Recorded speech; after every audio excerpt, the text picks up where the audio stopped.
Shalom, saudara dan saudari yang terkasih dalam Tuhan kita Yesus Kristus. Marilah kita luangkan waktu beberapa menit untuk berkencan dengan Tuhan saat ini, agar dari hari ke hari kita semakin dekat dengan Tuhan, sehingga hidup kita semakin diberkati dan menjadi berkat.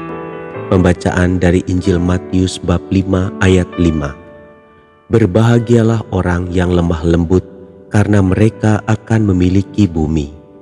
Demikianlah sabda Tuhan, terpujilah Kristus.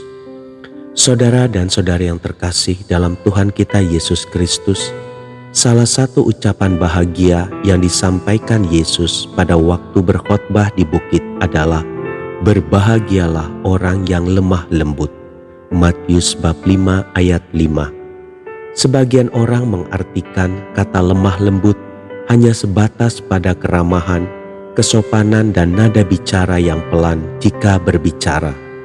Sementara itu, ada orang yang mengartikan orang yang lemah lembut sebagai orang yang tidak gampang marah, sabar menanggung beban, tahan terhadap luka hati dan cercaan, ramah, tidak iri, tidak keras hati, tetapi dengan mudah taat pada kehendak Allah.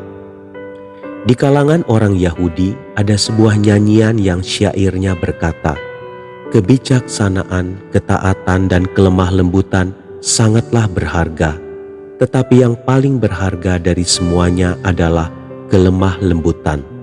Biarlah setiap orang lemah lembut seperti Hillel dan jangan pemarah seperti Shammai. Hillel dan Shammai adalah dua rabi Israel yang cukup terkenal. Mereka hidup pada zaman Bait Allah kedua. Hillel dikenal sebagai orang yang sabar, lembut dan rendah hati, sedangkan Shammai adalah orang yang keras hati, cepat emosi dan tidak sabar.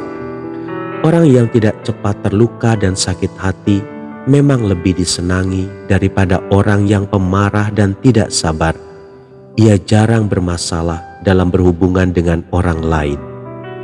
Saudara dan saudari yang terkasih dalam Tuhan kita Yesus Kristus, di dalam kehidupan sehari-hari, ketika bergaul dengan sesama, kita akan selalu menghadapi situasi yang mungkin membuat hati kita merasa tidak enak. Orang yang suka membangkang, pembicaraan yang menyinggung perasaan dan tindakan yang membuat hati terluka, itu pasti akan kita temukan. Kita tidak bisa melarang agar orang tidak menyakiti hati kita, karena jika demikian, kita akan kecewa dan membenci semua orang. Kita perlu meminta agar Tuhan memampukan kita menjadi orang yang lemah lembut, kuat dan sabar menanggung beban. Latihlah diri kita dengan membuang ego dan kesombongan yang membuat kita sulit menjadi orang yang lemah lembut. Tuhan Yesus memberkati. Marilah kita berdoa dalam nama Bapa dan Putra dan Roh Kudus. Amin. Tuhan Yesus, terkadang aku tidak mampu menjaga hatiku. Biarlah Roh-Mu yang kudus menolong aku menjadi orang yang lemah lembut. Amin.